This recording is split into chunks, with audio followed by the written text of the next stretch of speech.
پرانے زمانے میں حجاج کرام جب نیت کرتے میقات سے تو مکہ مکرمہ پہنچنے میں انہیں کافی وقت لگتا، کئی دن بلکہ ہفتہ یا اس سے زیادہ وہ احرام کی حالت میں ہوتے اور تلبیہ پکار رہے ہوتے۔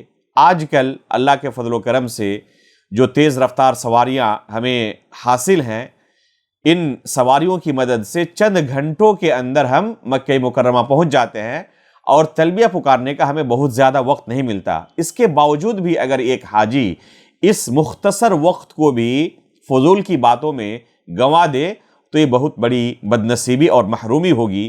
اس لیے ایک حاجی کو چاہیے کہ جیسے ہی وہ حج کی نیت کرے یا عمرے کی نیت کرے، اس کے بعد تلبیہ پکارنے میں مشغول رہے، جتنا زیادہ ممکن ہو سکے وہ تلبیہ پکارتا رہے۔ لبیک اللہم لبیک کے جو کلمات ہیں یہ جتنا زیادہ ہو سکے وہ پڑھتا رہے اور اونچی آواز میں پڑھے۔ اس طرح وہ عبادت کے اندر داخل ہو جائے گا، چاہے عمرے کی نیت کیا ہو اس نے یا حج کی نیت کیا ہو، وہ عبادت کے اندر داخل ہو گیا۔